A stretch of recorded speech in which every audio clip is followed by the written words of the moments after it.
Halmashauri ya wilaya ya Korogwe imetenga jumla shilingi bilioni 48.8 kama bajeti yake kwa mwaka wa fedha 2026-2027. Akizungumza wakati wa kikao cha baraza la madiwani, mwenyekiti wa halmashauri hiyo ambaye pia ni diwani wa kata ya Dindira, Suleiman Mohamed Mwongozo, amesema kuwa kwa mwaka wa fedha 2025-2026 halmashauri hiyo ilipanga kukusanya shilingi bilioni 48.2.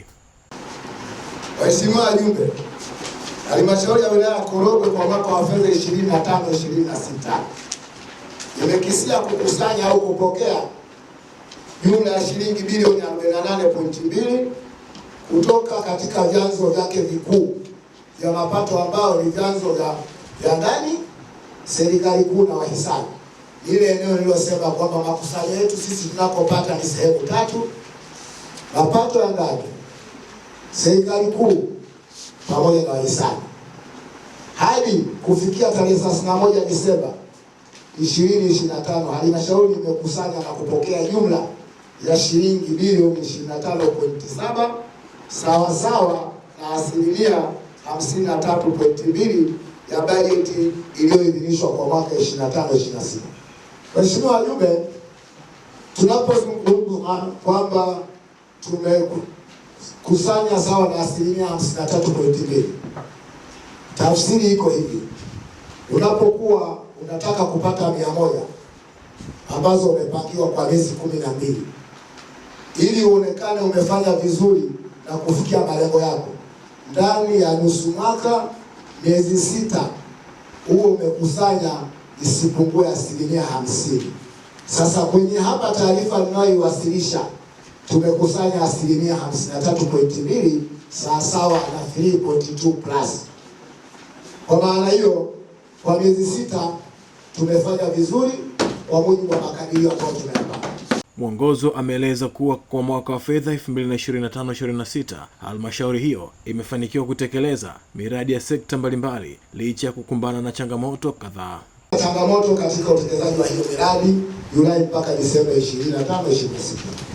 Kuchelewa kuidhinishwa kwa vifungu vya matumizi ya fedha toka ofisi ya waziri TAMISEMI kwa fedha zilizopokelewa nje ya mpango wa bajeti kwa mwaka wa fedha 25-26 kutokana na dirisha la kufanya marekebisho ya vifungu kutakiwa kufunguliwa baada ya miezi 6 baada ya kuidhinishwa kwa utekelezaji wa bajeti ya mwaka husika kwa mujibu wa sheria ya bajeti ya mwaka 2015. Baadhi ya miradi kituo cha afya Mungu, utekelezaji wake kutakiwa kusubiri kibali cha ujenzi kutoka ofisi ya waziri mkuu TAMISEMI. Baadhi ya miradi kuchelewesha kupata mafundi wa zabuni wa vifaa wenye sifa za kutekeleza miradi iliyotangazwa tenda kupitia mfumo wa NeST. Kuchelewa kupata wazabuni mafundi wenye uwezo wa kutekeleza miradi bila kujumuisha gharama za kodi VAT kulingana na matakwa ya wafadhili wa hisani na kwa baadhi ya miradi katika shule za msingi Mbuyuni, Nguru na Karekwa.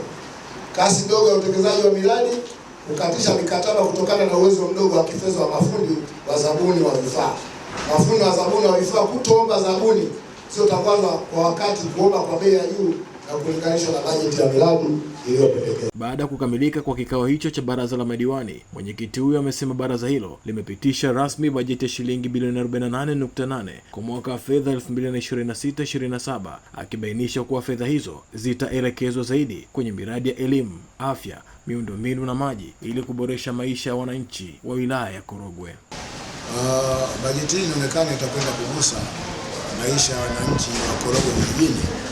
Kwanza ukiacha mwaka ambao tunakwenda nao ambao sasa hivi ni zaidi ya nusu miezi 6, tulikuwa na bajeti ya bilioni 2 na milioni 900, lakini wakati wa mwaka wa mwisho wa mwaka Disemba hii 25 tulijikuta kwamba tumefanya makusanyo makubwa, jambo ambalo sasa inabidi tufanye mapitio tena ya bajeti na kuongeza zaidi ya shilingi bilioni 500 kwa kuwa tusingekuwa na uwezo wa kutumia fedha kwa mujibu wa kanuni za bajeti. Kwa hiyo tumeongeza shilingi milioni 500 ambazo tayari tulikuwa tumeshazifika. Kwa hiyo bajeti yetu badala ya kutoka bilioni 2 na milioni 900 ikawa inasomeka bilioni 3 na milioni 400. Lakini hii sasa ni 2025-26.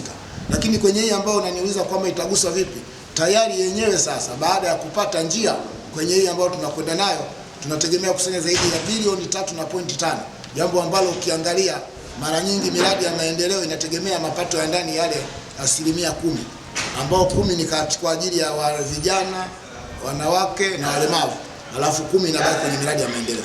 Sasa miradi mingine ambayo inatoka serikali kuu na wahisani, nadhani tunategemea kupata zaidi ya bilioni 10 kwa ajili ya kutekeleza miradi hiyo.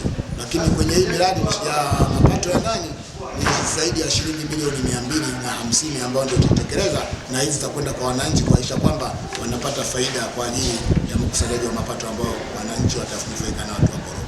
Kwa upande wao, baadhi ya madiwani kutoka kata mbalimbali ndani ya halmashauri hiyo wameipongeza bajeti hiyo, wakisema itachochea maendeleo na kusaidia kutatua changamoto zinazowakabili wananchi katika maeneo yao. Kwa jina naitwa Yohana Thomas Kimerei, ni diwani wa kata ya Mkalamu. Bajeti nimeipokea vizuri, tumechangia vizuri, na tunatumaini kabisa hiyo bajeti ikiendelea kubarikiwa, wananchi watapata maendeleo kupitia hiyo bajeti. Kikubwa zaidi awe na imani na serikali ambayo inaongoza, maendeleo yanakuja. Kwa majina ninaitwa Teresia Kipwa Gawile, ni mheshimiwa diwani wa viti maalum kupitia tarafa ya Magoma, wilaya ya Korogwe vijijini.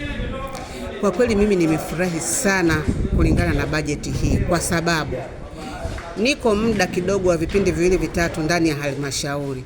Kwa hiyo nimeona tulianza na bajeti ndogo ya milioni 41, ni milioni 41, tukaja 43, sasa hivi tunakwenda 48.